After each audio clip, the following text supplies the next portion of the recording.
Hello and welcome to the Hot Seat. Tonight we host the Molo MP Kuria Kimani, who's also the chair of the Africa Young Parliamentarians. Welcome to the show. Let's have a conversation.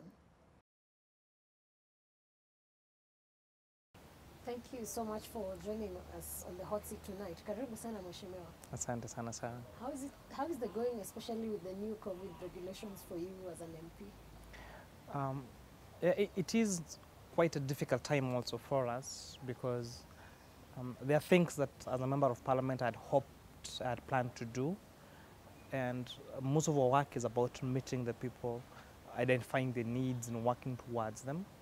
And of course, when you're working towards the needs of the people, the way that we use now to address them is usually through our parliamentary sittings, our committee sittings. And now that has been affected as well, then it becomes difficult to work as normally as I would. And of course, these difficult times affect my constituents a lot. And therefore, the burden and the needs of the people are even higher, because we have very many people, especially those in the informal sector, that have been laid off from work. And of course, when they get laid off from work, then they expect their leaders to do something towards helping them. And you may not do much in terms of legislation because you're not sitting, you may not necessarily be having a regular sittings in parliament, but they expect that you should help them, whether it is with food, whether it's getting another job, or whether it's just being there encouraging them. And now movement is affected, resources are limited, the needs of the people have given gone higher. So it's quite a difficult time, I would say, for more importantly, the people that I serve, and now by extension, that responsibility also bears on us as the leaders. All right. We'll come back to a discussion on the COVID, but before we do that, let's start with your story. Who's Francis Kimani? Where were you born? How was growing up for you? Where do I even start? So Francis Kuria Kimani, what most people will call me Kuria Kimani, and what my constituents call KK, Kuria Kimani is supposed to be so long, so most people call me KK, is a typical village boy, you know, a boy who was born in Mukinyai village. That's one of the remotest villages in Molo. Someone who had a big passion for education. I would say during my time, I think I did my KCP in 2001. I was among the best students in Molo sub-county at that time. I really wanted to become a bank clerk. I think the biggest ambition I had was being a bank clerk. But we couldn't, my grandparents couldn't afford to pay for me the school that I should have been to. And I'm saying my grandparents because I'm a son of a single mother, because my mom got me when she was a teen at 17 years, at Form 3. So it's really mainly my Wukai and Shosho. We just buried my grandfather a week ago, may he rest in peace, who really struggled with me to make sure that I had a primary education, a secondary education. I went to a day school,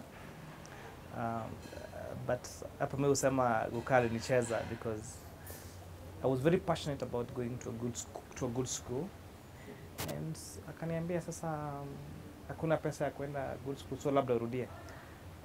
Then I remember the headmaster of my primary school, he's the late Mr. Mwangi, may he so rest in peace, told my grandfather, we can't have the best boy in our school repeat, because what will the rest do if the best boy in his class gets to repeat class? And so they told me, wewe enda day school mwaka moja, alafu after 1 year tutakuwa tumepata pesa, tutakupeleka boarding school. I'm still waiting to be taken to boarding school. Years later. Years later. So I ended up at Kieni Secondary School, that is in Subukia. So before you get to Kieni, how was it being a child? Were you the only one? Did you have siblings? I have siblings, and mine is a very complicated family, because so I came to dig about my biological dad, and I found out my biological dad had a daughter. So I have a stepsister, so we share the same dad, and not the same mom. She's called Cynthia Ongare. But later my mom got married, and so she had a baby with her ex-husband, Okay, now the Kimani, they had a son called Kimata, but see, that son, that's my son's my mother's son. We share the same mother, but a different father. And now the marriage between my mother and my stepdad didn't work, so they separated. And now my brother's father got married. And so my brother has brothers and sisters who we are not related in any way. And then now my mother later got out of 3 other boys. That is Munene, Vega, and Mwangi. Munene is Form 4, is doing his KCC. The other 2 are twins, they're in Form 3. But you see, we share the same mother, but different father. Yes. But now my brothers are not related to my sister. That's, I think, so interesting. Because my sister, we just share the father, not the mother. So it's such a complicated family. So, and that's probably the children of that's my siblings, some of my biological dad and now my biological mom. But I've also, most of my young life, I grew up with my uncles, my aunts. So, yeah, because I grew up at my grandparents' house, home so in no. Mono, yes. But in terms of, every time we have a meeting with get together, my siblings, we have to keep introducing each other. Because my brother tell me, hey bro, do you remember my sister? I'm like, no, then he is my sister. Like, okay, so what's your name, my brother's sister? Or what's your name, my brother's brother? It's quite a complex. But I mean, it's complex, but it's a situation whereby most now families where we are today, we have so many blended families. That's true. What's your take on that? It has, one, I think, I really believe in a reading by, a verse in the book of Jeremiah that talks about, even before the laying of the foundation, God knew you and made plan for you. And so I think God has a plan. If God intended that someone called Kuria Kimani would be born, so the logistics on who the father and the mother and which family would be, then it's, I think it didn't matter. God just intended that there will be someone like me who will be born. On whether I will be born in a normal family or a blended family, it's neither here nor there. But the most important thing is for people to accept that that's a family that they're born into. And also to try as much as possible to, whether it's the mother or the father or the siblings or the relatives, to try to blend in so that we don't end up fighting for things that we shouldn't really fight about. And I'll tell you that, like I actually didn't grow up with my sister at all, because I got to know that I have a sister when I was going to university. I never knew that I had a sister, you know. But the moment you get to know that I have a sister, then you get to get along. She's one of the best friends I have, and we get along. She's not related to my brothers, but according to my brothers, it's their sister. So I think, but it will be important to avoid it as much as we can, because there are not very many people who are able to get out of these blended families and be emotionally stable. Because when you're brought up in that confusion, then it's very easy to get confused as well. But if you find yourself there, you know, it's what it is. How was high school for you? Of course, in Form 1, I was really looking forward to going to a boarding school. So I was like, you know what, guys, I'm just here for this year, then in Form 2, I go to a different school. But I met people who, they're not family, but they became family to me. My class teacher, one Mrs. Masharia, she's now a principal in all the schools in Nanyuki. She kept referring to me as her son, to a point that most of the people I went to school with actually thought I was Mrs. Masharia's son. And she kept encouraging me that it doesn't matter where you come from, then you can be successful in life. She kept telling me, you're university material, my English teacher, Mr. Waweru, and then we had a principal called Mr. Kimani. In fact, every time it's like Francis, no, call me Kuria. Kuria, your university material, you go to university, you'll be successful. And I think it got so much into me that because majority of the times from Subukia to where Kieni is, Kirengero, is I think it's around maybe 6-7 kilometers. That time it used to cost 5 shillings transport to and back. And the times when I didn't have the 5 bob, so you'd have to walk to school and back. And so such reassurance that it doesn't matter whether you came on foot, whether you came by bus, that you will be a success. I think that message was very important to me. I met also some people you not imagine. I remember there was one Mr. Omweri and Mama Karaoke. They used to serve us food in the kitchen. And majority of the time my fees would be late. And of course now the easiest way to have students pay their fees is now to cut you out of the lunch program. I never missed lunch because they'll tell me, Kuria, wewe kuja tutakupea chakula, we know sio kata umekataa kulipa school fees. By the time I was getting to Form 4, so I used to get to school at around 4:30 in the morning. So I used to take the first, kwenda Mashariki, kulikuwa na basi ya Mashariki that would leave very early, and the driver and the makanga now knew me and they wouldn't charge me, you know. I was very excited last year when I met one of the makangas in Molo. Now he moved to Molo. And it's like, unajua wewe ni mimi, he said me Kikuyu. Na mimi diakuli hagia kingoliwe runo gunyo gede. And so I will say, through my 4 years of school, I met people that made an impact in me. That showed me that you do not have to come from a particular background for you to be successful. That the situation you are in is not permanent, that it's temporary. And people that will push you to work hard and be the best you can. At Form 2, by the way, there's a time I really got so stressed because of all this family issue. That's when you're identifying yourself, finding out you have siblings you never knew about, finding out that my first cousins were my neighbors. You know, I never knew about them. And now, and then remember, I also went to a day school on the promise that at Form 2 I go to a boarding school, and is not forthcoming. To a point that I was so psychologically disturbed that I was running crazy, literally, that I had to go and see a psychiatrist. Of course, we couldn't afford a psychiatrist, so, but the teacher, my class just told me that you really have to get your shit together, if I may use that word. And if you don't, then you have to go see a psychiatrist. You have to go to a mental hospital, because I was really, really running insane because of all the things that were happening to me at that particular time. But I had very many people, like I said, my class teacher, the principal, and all those people that fill you with love, and they fill the gaps. And like, you know what, I'll be a success. So that's how I went through my 4 years in school, completed Form 4, I got an A-. So you clear your high school, get your A-. Obviously that means job, by all means, now that there was no school fees to take you to... Of course, no self-sponsored program. So, how did that go? I get my letter of admission. Of course now, no, before, there's a period between, remember during that time, the results would come around the end of February. So there's a difference between November and Feb. So what do? I go back to the village. Hey, maisha ikanichapa.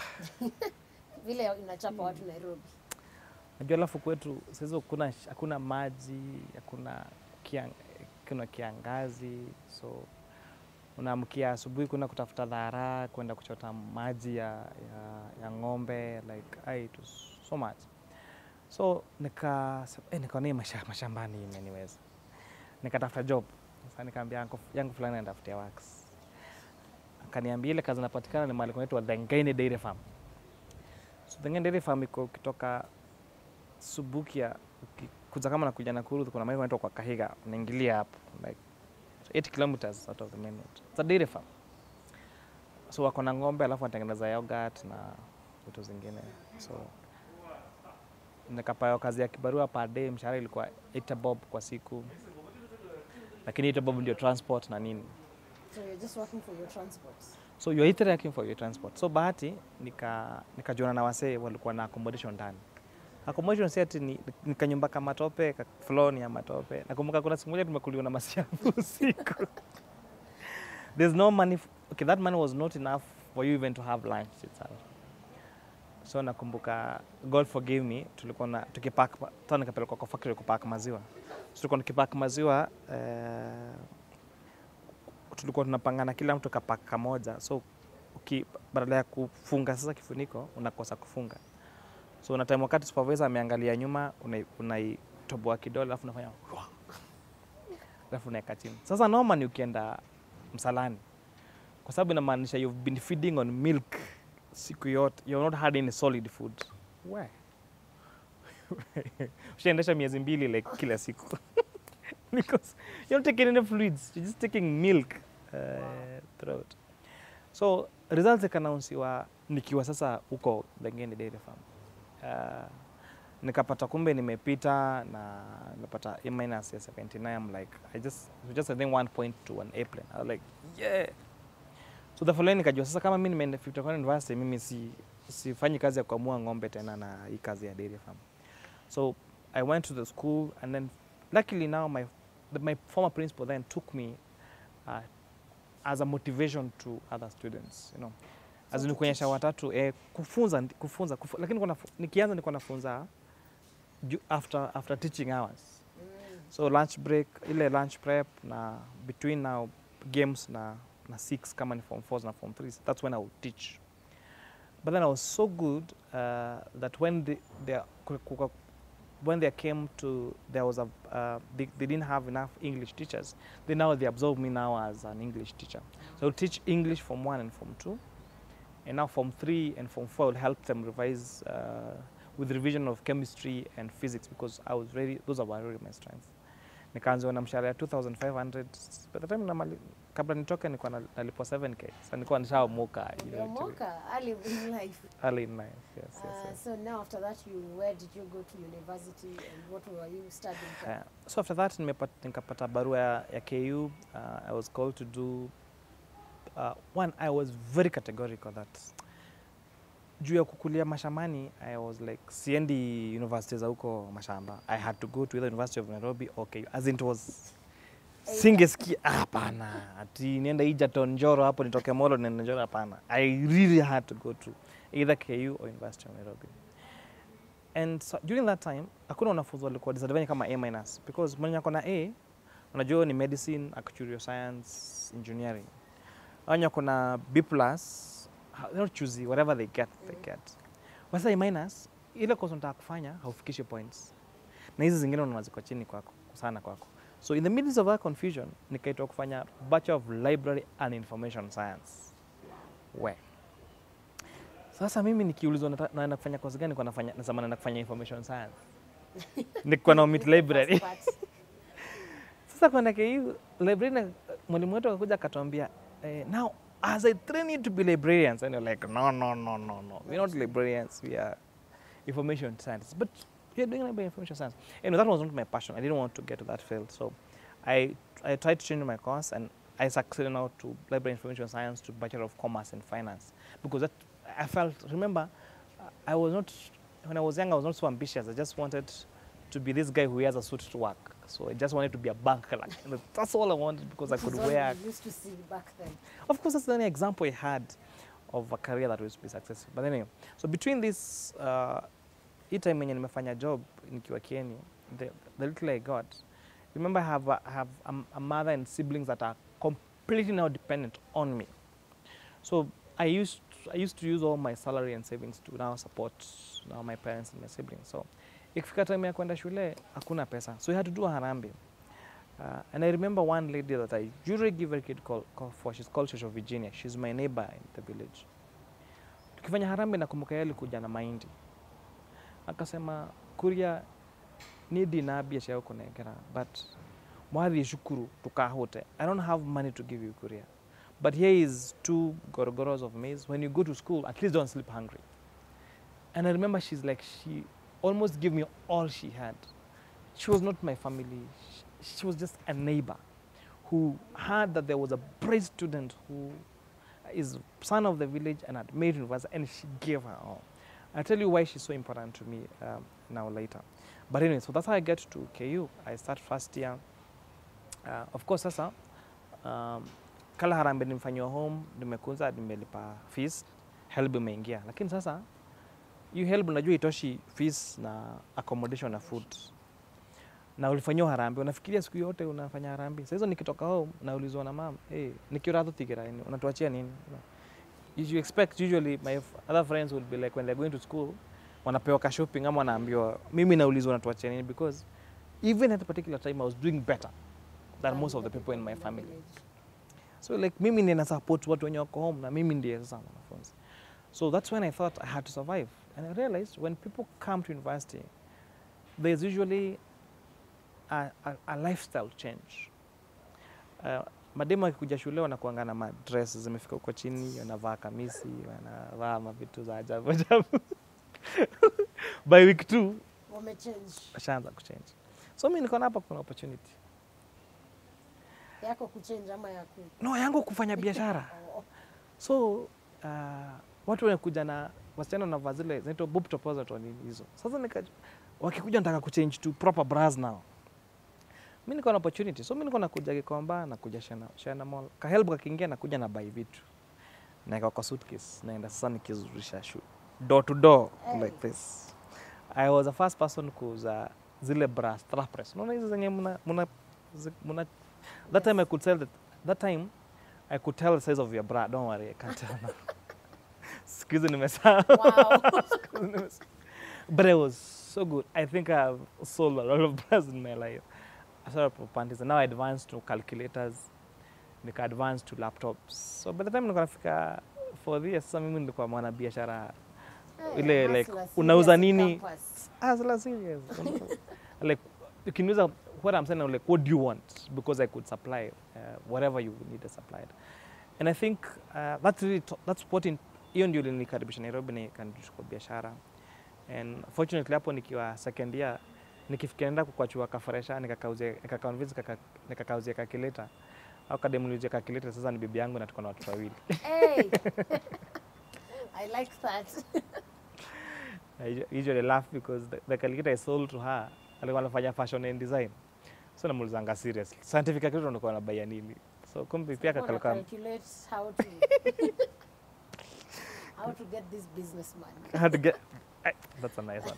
Alikuwa anapanga calculate venye anapiga hesabu ya kupata this businessman. Yes. You know they say when you join campus you get a degree and either a husband or wife. That's true. Na ukikosa hiyo time utakuwa ngumu kutafuta huko nje. Juu Kanairo my friend. These are thick.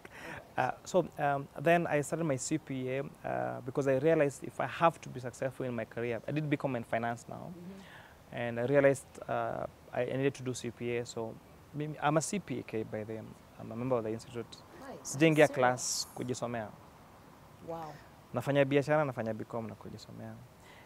Kufika second year, then I'm a Catholic. Alafu there's a priest called Father Lance Nadom. He's a Marinal priest. He's a missionary priest. He was alikuwa priest wetu at KU, and that man was really inspired me, and he spotted something in me I didn't know existed. Nikiwa second year nikafanywa chairman wa church for 2 academic years. Ulikuwa ule boy wa church? Mimi nilikuwa ule mtu wa church. First mass, second Sunday nilikuwa na mass zote 3, you know. Kina pale people in KU will remember, welcome to announcements after mass. My name is Francis Kimani, the parish chairman. Hey. I still remember that.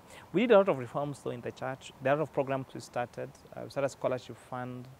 We started a kitty for needy students. We were able to build a hall that's even existing up to now called the Dinky Hall. We were able to send students on like a mission every long holiday to Lodwar, to Tondonyang, to Mombasa, to very many places to teach about entrepreneurship. At that time, the HIV prevalence rates were very high, so we'll send. So the gap we were trying to fit is we realized, like I had a passion in entrepreneurship, but ukienda kutafuta internship huku nje, nobody is listening to you. So we came up with a program now as a church. So kama uko field yako ni business, tunakutuma Lodwar. And then when you go to Lodwar, tunaenda kutuma saa kufundisha watu huko kuhusu biashara. You see?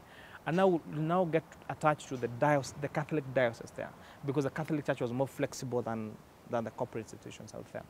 And so it's a program that even now runs. We started like the needy students feeding program, where hizi tuck shops zenye ziko, we used to have one for the church. So the profits we get from the tuck shop tulikuwa tunazitumia kupea students meal vouchers, the needy students we give them food. So that's how I survived through the 4 years in campus. And that's how campus was. Then you graduate. So now from your degree and your CPAK, do you end up in the corporate world, or what was your next move? Yes. So by the time I was completing all my bachelor's, I was a BCom Finance, and I was a CPK. So because of now my work with the church and the voluntary programs we used to do over the holidays, so I was able to get a scholarship at Strathmore Business School to do my Masters of Commerce in Finance. But then I chose to do it part-time because nilikuwa nalipa school fees lakini sina transport na sina food. Na kumbuke bado nyumbani mimi ndiye nategemewa. Mimi ndiye nalipia bro school fees, mimi ndiye nalipa rent ya mama. So I hustled for a job. Mimi Nairobi nilitafuta wako. I don't think there is any bank. And remember, my dream was to be a bank clerk. Hakuna bank hata moja sikupeleka application. Nikatuma head office zote, nikaona wanirudishii. Nilikuwa napeleka saa kwa branch. Alafu confidence yangu ilikuwa huko juu, naenda kwa branch kama ni NIC bank hapa Tao, naingia kwa branch naambia, "Hi, so how can I help you?" So my name is Francis, I'll be your colleague very soon. So wow. How can we help you? Nimeta application. Nimepeleka head office. Nimepeleka, but just want you to have a copy, just so that munijue in advance. My mom was certain that he never got anywhere past the dustbin. But then I literally took my application to every financial institution, every bank. But then, as luck would have it, there's a place I done my internship at. It's an NGO called US Catholic Foreign Mission Society, where then, remember, Father Lance was our priest. That institution was affiliated with them. So when I made my application there for an internship, then he gave me a very good recommendation. And so I got in there as an intern. Internship with Kaisha, then they were celebrating 100 years of existence, so they need a casual, mtu wa kurun errands, kutumwa kuprint makaratasi Tao, kununua soda za function, hizo tu kutengeneza tents. And so they hired me again as a casual for like 2-3 months. Then during that time, the regional finance manager resigned. Oh, wow. So mimi ni nani? Nika-apply. Uzuri niko na BCom Finance, niko na CPA, na nilikuwa nimentana na wao. So in terms of, I was the most qualified insider to take over. Hey, unatoka casual, unako regional finance manager for Africa region. Wow. Niliambiwa sasa, the first thing you have to do is get a driving license, because you get a car. Because this work is very involving, you have to get a passport because you'll be traveling a lot. And yeah, that's how I got there. I worked with them for 5 years. And sasa, during that time, kuna mahali sasa siasa ingilia katikati. And I remember when I told my boss for the Lance that I was going to politics, he laughed. He's like, "You are not a politician. You are a businessman, and you are an academic." I think there's a perception that if you're smart, you cannot be a politician. Sijui kwa nini watu wanafikianga ndio kuwa mwanasiasa lazima kuwa mjinga, like not mjinga per se, but people don't think that we need smart people in politics. I think it's the presidents that most politicians are setting. Yeah, probably. But yes. again, also our previous president was a smart. Oh yes, like Kibak was very. In fact, Uhuru is also very smart. But there's a perception that siasa ni chafu, na ipelekani na masomo. Ni vile mna behave ni kama hamjasoma. Ni vile tunachoma. Yeah, mnachoma sana by the as politicians. So remember, when I told him now I'm going for office, he said, "Okay, fine. Will you go if you get it the job? If you get it, well and good. If you don't get it, you still have a job back." So I was joking when I met him last and told him, "Do you know I've never resigned?" So, Like, so that no. was the only job you did, then you got into politics? That's the only job I did. So what inspired you to join politics, and how was that season?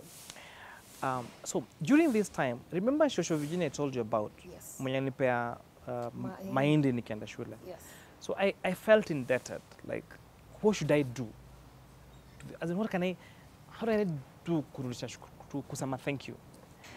And so in the Middle East, I think the first million I made ever in my life is like umelipa rent yako uko sawa, niko na biashara inaleta income, and then unapata umeaccumulate savings zako zimefika mita.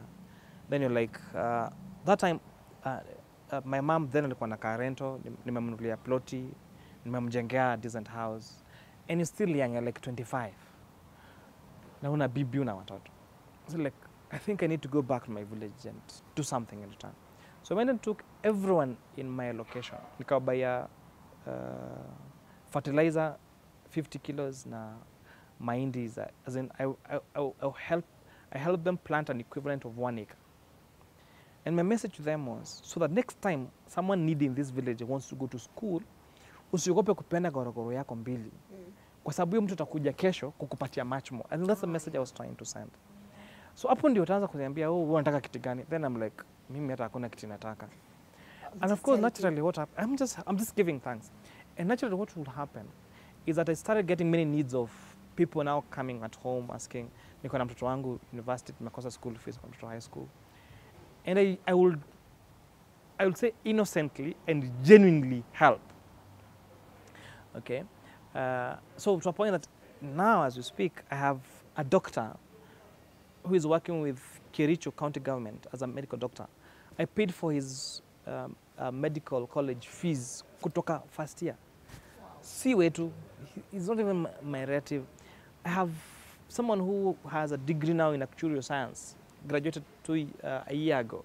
So ndio na hustle kujaribu kupata job, but then asema nataka kurudi CPA, so I'm helping her get through her CPAs and then to school. Niko na mwalimu alichukuliwa na TSC last year. And then things I started. And all this is from your own pockets? From my own pocket. Kwani watu wanatoka pesa wapi? Si mimi tu ni mwajiriwa tu kama watu wengine. And then this guy was telling about Fatherlands. Is a mzungu. My kids, my firstborn son is called Lance. I have named him after him. He's not my family, he's a nobody. But the impact that he did in my life, the help that he was in my life. And I tell you, if you ask anybody who was in KU in the 90s and up to 2013 actually, and they are Catholic, even when they are not Catholic, ask them about Fatherlands. Ask any student leader from KU. They'll tell you, wakiran for politics, mtu mwenye alikuwa anamwambia mwambie hii ujinga ya kwenda kupiga mawe barabara wacha. The people that will be discontinued from school, he will be the one who will go and wataja kwa disciplinary committee wanarudi. He did this to us. Si Mkikuyu kama mimi, si Mkenya hata. This guy is American. And me I kept thinking, if somebody can stand up to me, who they're not my family, they're not my relative, and support me, then why can't I do it to other people? And that's how it started actually. Then people started saying, now you should vie for a political seat. I'm like, no, I'm okay. I had a good job. And it looked sawa. I don't want to go into politics. In fact, my profile on Facebook read, I hate politics because politics are dirty. Little did I know I'll be a politician. So then I started now thinking myself and within myself, why are these people not able to pay their school fees? In my village, Mukinyai, the two schools that were there, ni shule zenye zilikuwa before zenye my parents walisomea, there was no need additional school, despite increase in population. Kutoka Mukinyai kwenda Mwangi Muchuki ni 45 minutes walk. Kutoka Mukinyai kwenda hiyo shule inaitwa Mukinyai Primary School in 1 hour walk. Why do kids have to walk 1 hour to school? So before I became an MP, I started a school in my village. Tulishikuwa na tu, we call them Mukinyai professionals. Tukachanganya, tukatengeneza first 2 classes za create a new primary school. One place like Mariashoni, unapata darasa ya matope. this is like 2016, 2017. Kuna darasa ya matope. Like, how do you have a mud wall school in 2016? You know,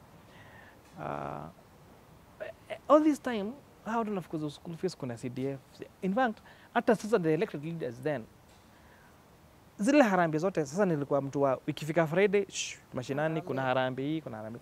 Na mimi niko nafanya hesabu na naambia my friends, mimi ile pesa natumia mashinani, nyinyi ndio mnapiga sherehe huko West na Nairobi. Unaona?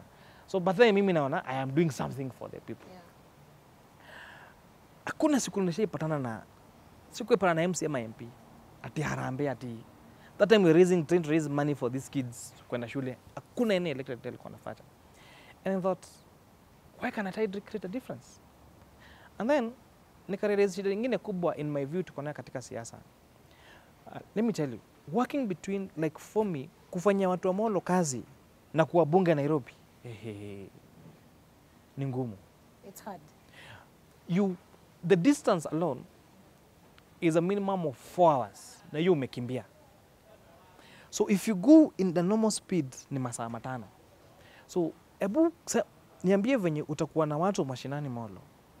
Come work in parliament because huwezi kuwa wewe ni bunge lakini haujaiongea bunge. You don't contribute to issues in parliament because that's where real laws are made. Yeah. Mwambie watu unaweza jenga mashule, unaweza somesha watu hii. But ukikaribia bunge utapigwa risasi my friend.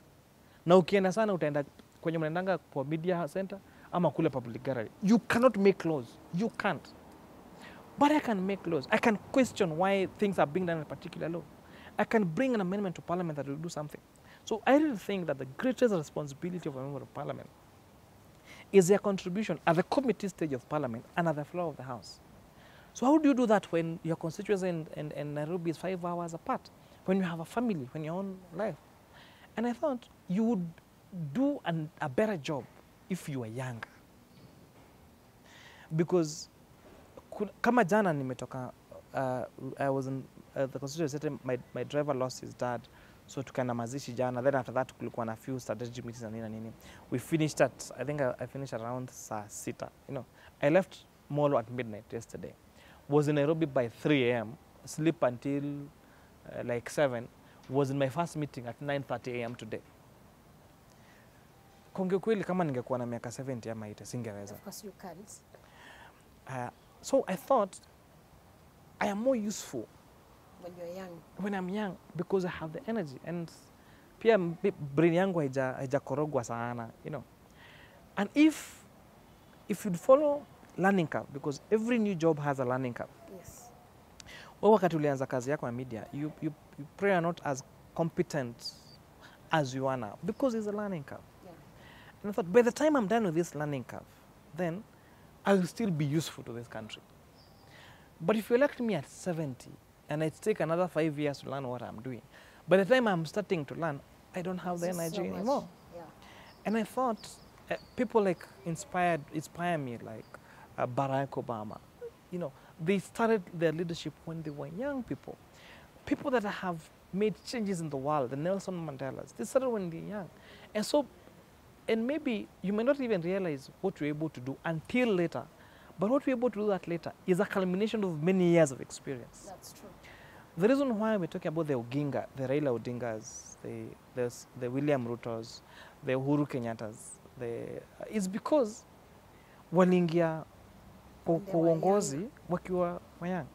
Walifanya blanda zao wakiwa wadogo. But now they have matured. They're much more intelligent than they were. And hopefully that's why we are looking, tukiangalia the leaders when watakuwa president in 2022, tuna revolve around less than 5 people. But because those around 5 people wako na accumulated years of experience. Basi tukikuja tufanye hizi kazi huku, by the time unaenda kwa siasa, it's a completely different game. Don't think that you can just work in the media house here for another 30 years. Ufikisha 60 alafu uende ukatrain kama chef. Of course not. So now you decided to now officially join politics in 2016, 17, is it? I decided now around 2016, yes. So by that time I was really involved in community projects. So it was very, most people knew me by name. They hadn't seen me. Most people had heard about me but had not seen me. And no, and now around now 2016, at the end of 2016, that's when I decided, you know what, I'm really going for this full throttle. And that's when I put up my face out there. I put up resources. I put up a team. I went and told people why they needed to elect me as a member of parliament. And in April of 2017, I got the nomination into with my party, Jubilee Party, as a member of parliament. Did another campaign for a few months. In August of 2017, I was elected as a member of parliament for Molo constituency, the second youngest in the country. Second youngest. How old are you? I'm turning 32 in November. 32. Wow, that's pretty young. How would you describe the first time experience as an MP? There is a culture shock, I must say, because I had never been a member of parliament before. I used to, there's a life I was used to, a simple life of, I wake up, I go to work. I knew what my employer wanted. I knew what reports I would do at the end of the month, at the end of the year, at the end of a quarter, at the end of 6 months. But politics is entirely different in that the expectations that people have and what you do, sometimes the things that I do that are very popular or have a big impact are things that you necessarily may not have planned for. And what you might think will be of great impact and be very popular may be something that will not even kick off, you know. And so the last, I would say especially 2017, 2018 was really a learning time. You have to learn about the standing orders. You go to parliament, there's something called pecking order. You want to contribute to a debate, and as long as the big guys, the Ndwales, the Kimunyas, the buddies have their card, then hutaongea watu wanaingia tu wanakuja wanakuruka, then you stay there from 2:30 to 7, you have not spoken anything, and then you still have to come tomorrow and then try again. And now with time, you're able now to catch the speaker's eye, because the speaker is able now to see you make substantive debates, you are an authority in a particular field, and now it has become much easier. You're now also able to manage your time in terms of constituency engagements and parliament business, because things like funerals, like maombolezes, like those social functions, they may not appear like very important if you look at it from a leadership point of view, but get to realize these are very pertinent issues to the people. That's true. People want, for example, if there's the last weeks have had a series of fires in the constituency.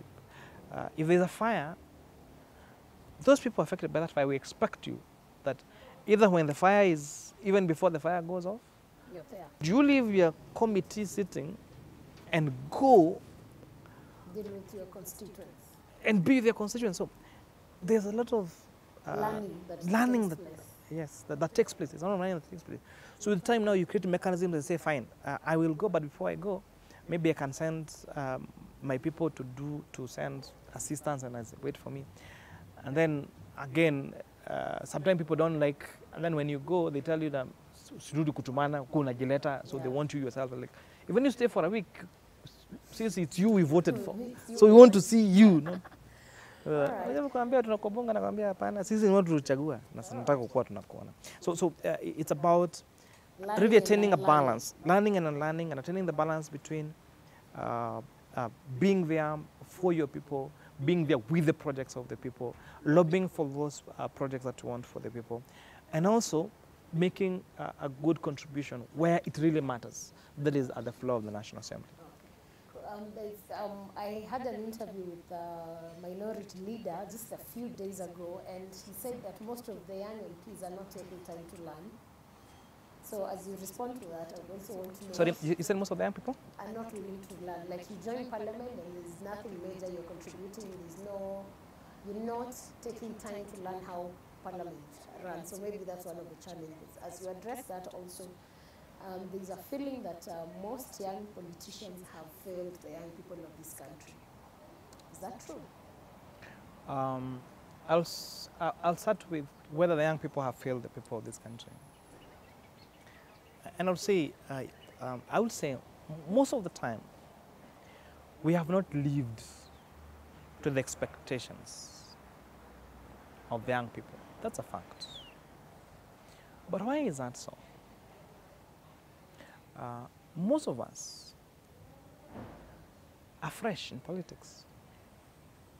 As I said, I have never been a member of parliament before. When it comes to leadership in the house, is that to find yourself, the best you hold is a membership role in the National Assembly. So what does that mean? For example, Kanini Kega is my chairperson of Budget and Appropriation Committee. If I'd evaluate my academic qualifications, then I would say, if you were looking at papers, I would be more qualified than he is. But Parliament really respects like pecking order. So the fact that he's more experienced in terms of parliamentary business than I am, then he gets to be the chair of the Budget and Appropriation Committee. So if I go to lobby for a particular project, who will the cabinet secretary listen to more? Is the chair of budget who he will come and face to get approval for their budget? Or is it a member of parliament from Molo who is a member of that committee? So you're saying they do not listen to the young MPs? I don't say they listen. I said naturally. Most of the resources are actually subdivided at the committee level. And most of those projects that will need being lobbied for will naturally and will most of the time go to members of parliament that, let me try to give a different example. You find Amos Kemunya, for example, leader of majority, former minister for finance. He wants a road tarmacked. He's leader of majority. If he's leader of majority, he can frustrate any business, including any business that will affect Ministry of Roads. So when it is the two of us and resources are limited, these needs of the people are competitive. So there are a list of 1,000 projects that are needed in the country. And Kimani Kuria is pushing for 2, and Amos Kimunya is pushing for 2, and the Rambo John Badi is pushing for 2. You are the minister. Where will you allocate resources first? If I was in that position, I think the need, where the need is. Unfortunately, politics is not, resources are not awarded in this country as per the needs. You can find, even with the same, okay fine, so even the same needs, these 3 constituencies need the exact same needs. You'll find naturally that is a leader of majority who will get preference. Due to the position and experience. Because of the position they hold, and because also, when these people come to parliament, they will expect them to influence things, will skew things to their benefit. If you go to the budget committee and the chair of budget does not want the project of that government to pass through, he will frustrate you. Yeah. I will frustrate you, but then if I'm frustrating you 10 times, then Karinikaga will have frustrated you 50 times. Yeah, that's true. Okay. And so also in terms of the learning, I would say it has taken some time to learn, but also I would also say that young people are judged a lot more harshly than the older people. I think you will be judged more because you're the people that we can relate with. I mean, I may not relate with the Honorable Kimunya because he's been there for years, but I'll expect that if I went to campus with you, then I think you're more young to make things move. And also in line with that, we've had an issue of students sleeping hungry just the other day because help has not been dispersed. And I think you as young MPs are the people who should be pushing for such. Is that, do we have to get to a point where now Kenyans on Twitter are the ones raising issues for MPs too? Let me tell you, and I will say this without fear of contradiction. When the issue of help came, during that time, we had a meeting with the Cabinet Secretary for Treasury at the Boma, because that time we were discussing the budget policy statement. And I did tell the CES for Treasury that if there are any priority that should have in terms of release of money to institutions, whether revenue is doing badly or is doing well or not, should be released these funds to comrades. And the CS promised that within a week funds would be released. I followed up the same week we had Parliament. And when you're contributing towards, when I was making my contribution on the same matter, I reiterated and said, if you really care about the next generation, then you must release these funds. And those funds were released.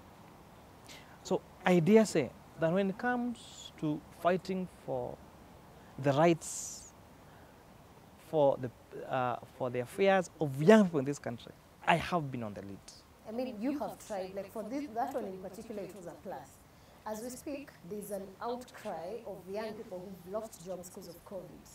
What is it that MPs are doing about it? I understand you're taking a recess of 1 month because of COVID, which we understand. But what, I mean, it's taken 1 year. What measures have you put in place as lawmakers to ensure people in the hospitality industry, people in matatu industry, I mean, all industries, where like now a hotel says we are sending 50% of our employees home. That 50% is the young people. And the people they look up to is the lawmakers. Do you feel that you failed Kenyans for the last 1 year, or what measures are you working on? One, the expectations of most of us, including myself, was that by this time of the year, we will not be talking about COVID. Yes. That by this time, we would be going on with our businesses like as usual. And that's what I'll tell you. As Member of Parliament for Molo, their programs are outlined.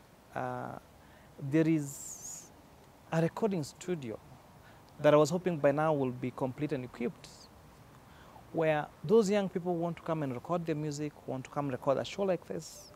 They don't have to hire premises in a hotel. They don't need to hire cameras. They can come do it as a studio. As you speak, the building is complete. We're expecting that by now would have been released the funds, the second quarter of funds, and we have already equipped that studio. And hopefully, this would create a different revenue stream for our young people. I also realized there is the reason why most people working in the hospitality industry. I'm not saying that people in the hospitality industry are not qualified, but the reason why most people work in the hospitality industry, because it is mostly either semi-skilled or unskilled. Your regular bar, for example, or your regular restaurant will usually take someone in whichever level of education without necessarily a particular skill. So I did take up a class of the first group of 100, another class of 100 in my constituency, around 200 students, and fully sponsored them for some skills like plumbing, masonry, hairdressing, mechanical engineering. And what am I trying to do? To ensure that even when there is no employment, formal employment per se, then these people are able to put food on their table. I had a meeting last week with the mechanics in my constituency. And told me one of the biggest problems they have is they do not have tools for their work. Gari ikikwama mahali, akienda kwa hiyo gari, hana tools. So in the next, I think 1 week, next week, we're doing around 500,000 shillings worth of toolbox kits for these mechanics. What are we trying to do? It's preparing them in the next time there is a pandemic, or with or without the pandemic, then they're able to fend for themselves. And I think if each member of parliament did this individually, then the number of young people that are affected by these jobs would actually go much less. Because we may not and we cannot challenge the decision by His Excellency the President. Because as a commander-in-chief, he is the president, and the National Security Council decides there's a lockdown. And come on, Yeah. there's a lockdown. But there are things that we can do as an individual member of parliament. Because people have said, now we should bring a bill to address this matter.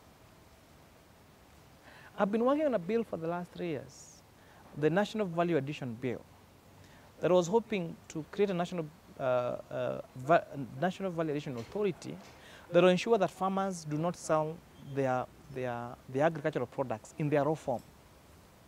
That ensures that there's value addition for agricultural projects. For 3 years, I have now just got an appointment for for defending that proposal at the committee stage. So clearly, by the time the normal process of that bill is finished, it will be 4 years, it will be 5 years. So I will lie to you when I tell you that I'm going to do a bill that will address this issue in the next 2 weeks or 3 weeks. Because the natural bureaucracies that are existent, that we found existent, that's going to take time to undo, will not allow that bill to come and be effective in a month or in 2 weeks. But what I can do is individually, within the resources that I have, whether privately or now as a member of parliament, that we are able to help as many of us as we can to easen the burden and to make sure that as many of the young people and older people actually get to survive to survive through this. And I can comfortably tell you that I played my role. Riders in my constituency, about riders, you either get to see there is an accident, or they've been arrested by police without having driving licenses. I took all of them, and ensure that they have now the qualifications. Now, in addition to that, we get NTC to come and train them on life skills, on first aid and all that, and get them licensed, so that this person does not just rely on a border to get an income, but they could probably go and become a driver of a matatu or a truck.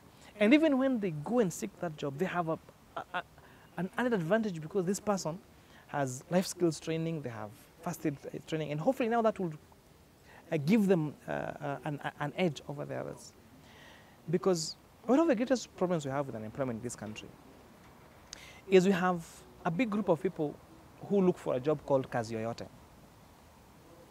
I think it's the desperation. It's not I'm a young person, so sometimes I get to understand. I also get people on my DMs asking for jobs, and they're like, I'll do anything. It's not that that person doesn't have qualifications, but not everyone is wired for business. That's true. So someone might have wanted to get into business, but it's they can't. not working, or they don't have the capital.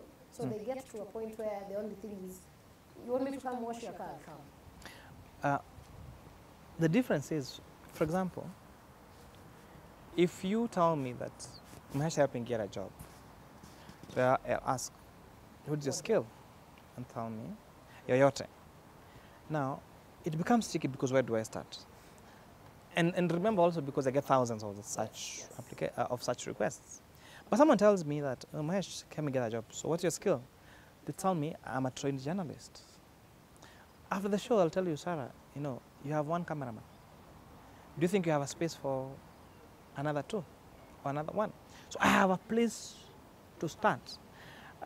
Now we've met Dorcas Hassan today, the GM of this beautiful hotel. So tell me you've done hospitality. I'll tell, by the way, najua it's difficult times, but in case you can job ya chef, needs you tell me I have one, two. And at least if we had, I find it easier. Hata kama huyo mtu sitaweza kumsaidia, hata kama hasaidika, out of 10, there are 2 or 3 that will actually get help. But these are telling me kazi yoyote, because you don't have any specific training, I thought we need to do something more to them. Yes. Get a skill. And now, next time tell me, Mahesh, help me get a job. What have you done as a plumber? I'm building a house. By the way, kuna pipe work iko pale kwangu, kuja. Watoto watalala njaa hiyo siku. And now you get experience. That's what I meant. So and that's why I have started those training programs. I think this is where, if you're a young person, don't just say you want kazi yoyote. I think this goes specific to what skills you have, and it becomes easier actually for you for someone to help you out. So Mahesh, what impact do you feel you've had on your constituency in your first term and overall to the nation as an MP? Sarah, I inherited a constituency that had madarasa ya mianzi, classrooms, mianzi. You know mianzi is bamboo. Oh, okay. I can share with you photos of schools that zilikuwa za matope. You know the famous Sachangwan, yes, where there was that fuel tanker accident? Yes. You know, kids used to cross that dangerous highway to just attend a primary school on the other end. And I said this has to stop. So my first term has been to really focus on education.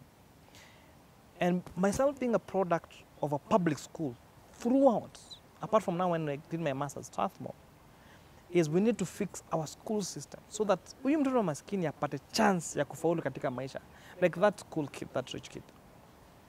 And so we are not there yet, but we are 98% that we have sufficient infrastructure for our schools, both primary school and secondary school. Secondary schools zilikuwa ati kama shule iko na madarasa, hiyo ni secondary school. Mimi niwaambia secondary school bila lab, hiyo ni kama tu primary. So now we are making sure that every secondary school, especially our day secondary school, have not just a lab, but a well-equipped laboratory. So those kids in those secondary schools, sio anaona microscope mara ya kwanza akienda kufanya KCSE. Yeah. At least tukuwe na watu wengi wa those schools that are able to make it to either tertiary institutions or to universities. Kulikuwa na pia attitude kalikuwa hapo before ya kwamba our politicians walikuwa anatengeneza project hamalizi, anaacha ikuwe pani, alafu nawaambia nichagueni tena ndio malize. So I can say all the institutions that had already been complete, now they are complete and running. Wow. And the ones that I have started, I have told them, mimi sitaanzisha kitu yenye ati namwambia mchague tena ndio niendelee. So like for example, I found on KMTC that only had nutrition dietetics. Like now, how do you pride yourself in having a KMTC and the only course offered is nutrition and dietetics?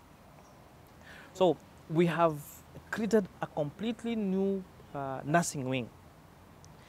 And now in the next, when colleges open, we'll have now the first intake of nursing and clinical medicine students in Molo. Oh, wow. And I realized we are still not able to get enough students because they don't have accommodation. Now this financial year, we're building hostels so that someone can come from Mombasa or from Kisumu na akuje KMTC ya Molo. What do that also mean? Hiyo pia itasaidia watu people will have to travel na wata intermingle. And therefore even hii mambo ya negative ethnicity tutapata kwamba imeisha. The Technical Training Institute that was supposed to be completed in 2016 ilikuwa ime delay for 4 years. We got to complete it last year. And that's why ninakwambia kwa hiyo shule I sponsored the first 100 students, the first 100 students, intake ya kwanza 100 na intake ya pili 100 fully. So we have now people who we're going to introduce to the market that will not just say nipe kazi yoyote, that will have a skill. Specific. And now what I want to do ni kutafuta pesa. When they graduate, wenye wanaweza pewa toolkit, wao mafanya hairdressing, shika hii blow dryer, shika hii. Hapo Kasarani kwa hiyo nyumba ya kukomboa hiyo, wacha mtu akuje mfanye blow dryer hapo. Wacha mtu akuje msuki hapo, so that we're able to make fun for ourselves. Our roads have been a mess. And I know I still have one that's bado nasumbua, the Joro Moro Road. We have a contractor, anyway, but we have this procurement process that are done from head office. So sometimes the people that get to win the tenders are not necessarily the people that are very competent to it. So tunasumbuana, but still it will be done. The other Kera roads, you know, intra-ward roads. If you want to go from Mariashoni, from Elbagon to Mariashoni, you want to go from Elbagon to Sachangwan, you want to go from Moradi to Sagaitimi, you want to go from Turi to Shandera to Moshorwe, you want to go from Molo to Cambereria, you want to go from Sachangwan now the other side to Mokinyai. All those roads are in passable state, are motorable. And remember, Molo is a place that rains a lot. Ni place yenye malori ya viazi napita kila wakati. Yes.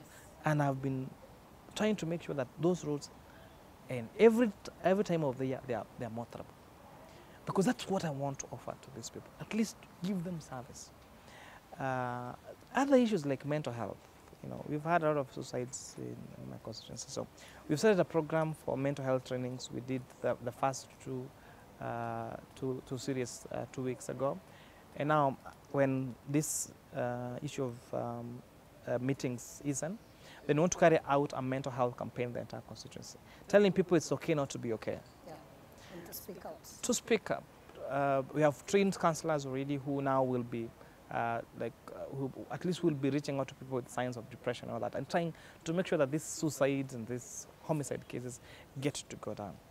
I can also say that out of all members of parliament that have been elected in Molo constituency, I have been the most vocal in parliament. I have been the most vocal in parliament. One bill that you've pushed, especially that has impact on the young people as a young person? Yeah, we're still pushing on the national value addition a bill. It's going to be in the committee stage soon, and hopefully now before we complete this term, then it's going to be an actual law that will make sure that farmers do not sell their produce in raw form. There is a mechanism in the authority that makes sure that they do value addition. To kama niyo viazi na kwa crips, kama nizo kama niyo maziwa itiuzwe ikiwa raw. Kwa sababu unapata mkulima na maziwa at I think 34 shillings a liter. Na hiyo maziwa tu inachemshwa na kwa karatasi na cost 100 shillings. So we want to make sure that there are those value addition things. I've done my role well in the oversight, and 2 years ago we had a meeting with all members, young members of parliament in Africa, and they elected me as their president. Yeah, you're the chairperson. I was coming to that. Yes. How is that, and what do you do that we can pride in as young people, having the chairperson of African Young Parliamentary Network? Yes, as Africa Young Parliamentary Network, our role is we realize the challenges of young people, whether in Kenya, in Uganda, in Tanzania, in South Africa, wherever, is the same.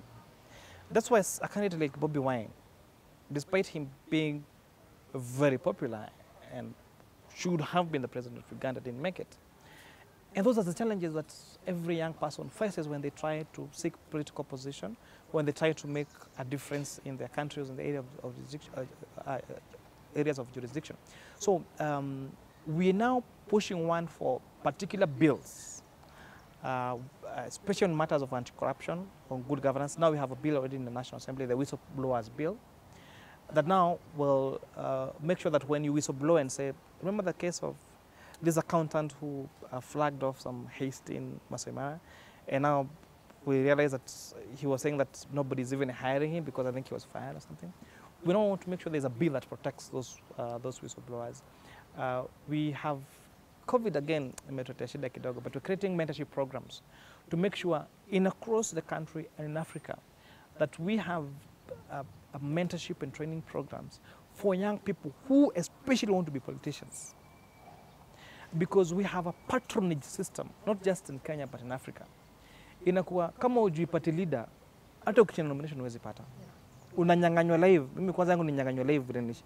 Umetangazwa umeshinda na kuja Nairobi na ambiwa boss, you came second, like the hell? I won. I had the paper. And inaibiwa tu kwako hivi ukiona. So we want to make sure that we have a support system for young people across Kenya and across Africa, that you can have an exchange program. Campaign financing is also a very big issue. Because you'll go, utaenda kufanya campaign, utaambia watu, mimi nitawafanya na mimi naambia sawa. Leo, unasema utafanya. Leo, tutakula nini? Atuacheni. Naambia mshes, shinaja shikeni, no tuachie kitu. So, and not even just the cost of movement alone. You try running in your constituency. Where do you come from, sir? I have a big wig running there. I don't think I'm in a position to beat them now. Let's say, for example, you come from Nakuru. The costs of transporting yourself alone to Nakuru and moving around, convincing people to vote for you, producing posters, paying for your nomination fees, whether you're going through directly with the IBC or going through a political party, you still have to pay a particular fee. The cost is unimaginable, and that somehow has exactly made sure that only those people that have the money get to lead. So we want to create mentorship programs. We want to have avenues where we tell young people, how can you become an effective leader and seek for votes without necessarily having money? And the money that's needed for nomination, how can you fundraise for it? How can you get that money? So at least to make sure there are many of us at the decision-making table as possible. So we don't just have to air our grievances by crossing the roads or by writing or by sponsoring a hashtag on Twitter. That we can go to county assemblies, we can go to the National Assembly, we can go to the Senate and move bills and say things that really matter for this country. All right, I hope it comes to life because we need that change. Thank you. Finally, your message to your voters back in Molo and to the young people of this country. Thank you very much. It has been 4 years since you voted me as a member of parliament. I've done my best in particular fields. We've tried to do our best in terms of representing you in parliament, in terms of legislation. We've done very well in our education sectors. We don't have those model classes anymore. We've made sure we have laboratories in our secondary schools. We made sure that bursaries are available to our students. We fixed our feeder roads, our carrier roads. I still know that Joromoro is a headache, but we make sure that that road is done and done properly. So I urge you, let's take account the good things that you've done. It has been a learning moment for me too, and I'm working very hard to perfect on being the leader that you did not just vote for, but the leader you want to represent you in parliament now and even in the future. So tuendelee kufanya kazi pamoja, tuendelee kuvumilia mambo ya mental health. Naambia it's okay not to be okay. Ukisikia uko na stress, ukisikia uko na depression, tafadhali. We are trying to train as many counselors as possible out there. Speak it up, talk to us, and hopefully tutaweza kupata help. And let's do our best. Let's be proud of Wamolo. Let's be proud of where we come from. Na tuseme siasa si wadui. No, tuache matusi, kuna respect kwa viongozi wetu. Hii wakati wa COVID tujikinge, hiyo tu barakoa peke yake ina prevent vitu mingi, hiyo social distance. Tuache sherehe, tutulie. Sherehe tutapiga baadaye tukiweza kuprevent COVID. Thank you and God bless you. Thank you very much, Mheshimiwa, for joining us in the show. Asante. That has been none other than the Molo MPKK, or better known as Kimani Kuria. And thank you for joining us tonight. See you next Sunday, same time, same place.